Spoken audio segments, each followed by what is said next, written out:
Good morning, it's Jeremy. It's Friday, October the 6th, and I'm just looking at my recent blog post. I've been reading a really interesting book by Susan Casey. It's about underwater exploration, and she had an interesting map in there. This is a map from the 1500s by a fellow called Olaus Magnus from Sweden, and it's called the Carta Marina, and it illustrates all the various sea monsters around Scandinavia. Here's a vicious sea monster over here between Iceland and Ireland. And I also saw a video recently about a submarine, I think it was U-28 in World War I, that sank a ship. When the ship exploded, this huge monster came up to the surface and grabbed the submarine. And they found the crew later on absolutely terrified. Anyways, looking at the map, I suddenly realized I was reminded of Joshua Slocum sailing around the world around 1900 and navigating using lunars because he didn't have an accurate watch. He just had an old tin clock. So I thought, okay, it's time to do a lunar. And the idea of doing lunars is you need to sort of basically use all your celestial navigation principles. So it's a good idea to do one once in a while and then get out the sextant and practice everything. So Sunday, October the 1st, I had a clear view of the moon. Jupiter was down here and Capella was over there. There's a view from Stellarium. There's the moon, Jupiter, and Capella. And these are the, basically what you do is you use the sextant. I aimed the telescope at Capella and brought the moon down. So I brought it down to the left-hand limb of the moon. So there's the measured arc distance. You have to work out what the semi-diameter of the moon is apparent from the observer position. It's a little bit different depending on where you are from the center of the Earth. So there's the lunar distance apparent.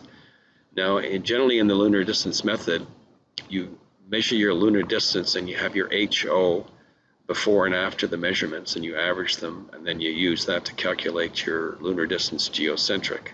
So there's the lunar distance geocentric. I took 3 measurements there. That's the average. The average time is 02:02:18, and that's the average reading there. Now, the moon's semi-diameter apparent is 16.1 minutes. I had a 2-minute error on the index error, so I have to add that. So I added 18.1 to all of those minutes, and that's what I got here. So the lunar distance apparent average was 42 degrees, 5.8 minutes. Now, since I know where I am and I knew the time, I could calculate HC instead of HO just to see how good my measurement was. And theoretically, I should have seen 8.2 minutes. So I was about 2.4 minutes off, which is pretty good. And there's the lunar distance geo, which is 42 degrees, 7.2 minutes.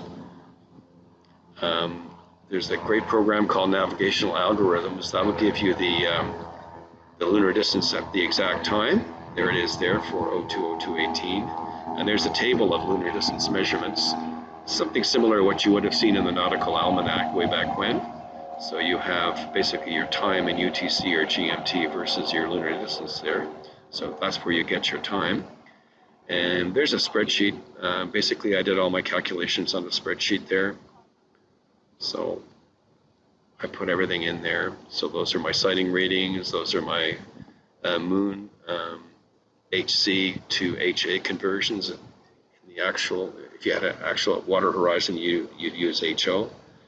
And there's Capella, and there's the Nautical Almanac. There's my diagram there. That's from Navigational Algorithms. That's the exact LD at the exact time. That's a table. Those are all my calculations there. I use CycosLab scripts to do everything.